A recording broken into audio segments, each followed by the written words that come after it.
नमस्कार, आप देख रहे हैं लोकायुक्त न्यूज और मैं हूं आपके साथ ज्योति कनौजिया। आइए नजर डालते हैं खबर की ओर।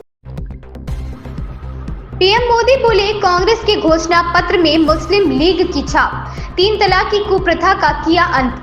प्रधानमंत्री नरेंद्र मोदी ने कहा, कांग्रेस के घोषणा पत्र में मुस्लिम लीग की छाप है। जो चीजें बच गई थी उसमें वामपंथी हावी हो गए। पुरानी कांग्रेस दूर दूर तक कहीं नहीं दिखाई दे रही है। जिन सीटों को कांग्रेस अपना गढ़ मानती थी उन सीटों पर भी उम्मीदवार उतारने की हिम्मत नहीं हो रही है। कांग्रेस जिसको टिकट दे रही है वहां अगले दिन कांग्रेस छोड़ दे रहा है। उन्होंने कहा कि सपा को हर घंटे अपने उम्मीदवार बदलने पड़ रहे हैं। इन लोगों को उम्मीदवार नहीं मिल रहे। यूपी में फ्लॉप हो चुकी 2 लड़कों की फिल्म को दोबारा रिलीज किया गया है। मुझे समझ नहीं आता कांट की हांडी कितनी बार चढ़ाएंगी। इंडी गठबंधन जीतने के लिए नहीं, एनडीए गठबंधन को 400 सीटों से कम पर रोकने के लिए लड़ रही है। भ्रष्टाचारी एकजुट होकर मोदी को धमकी दे रहे हैं। मोदी पीछे हटने वाला नहीं है। भ्रष्टाचार पर तेज कार्रवाई जारी रहेगी।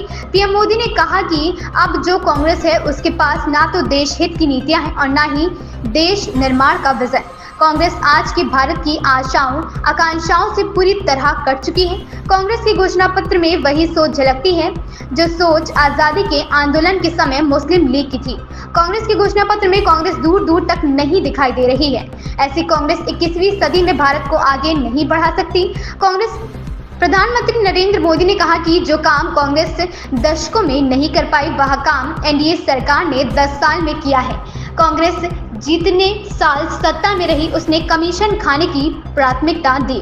मोदी ने कहा कि भाजपा सरकार ने 3 तलाक की कुप्रथा का अंत किया, कड़ा कानून बनाया, मुस्लिम बहनों के हित में काम किया, उनकी गरिमा को पुनः स्थापित किया। इससे सिर्फ मुस्लिम महिलाओं का भला नहीं हुआ बल्कि पूरे परिवार का भला हुआ। महिला के भाई को, पिता को, माँ को चिंता रहती थी कि दामाद नाराज हो गया तो वह 3 तलाक दे देगा। 3 तलाक का कानून खत्म करके सिर्फ मुस्लिम महिलाओं को नहीं पूरे मुस्लिम परिवार को हमने बचा लिया। इसके लिए आने वाली सदियों तक मुस्लिम बेटियां मोदी को आशीर्वाद देती रहेंगी।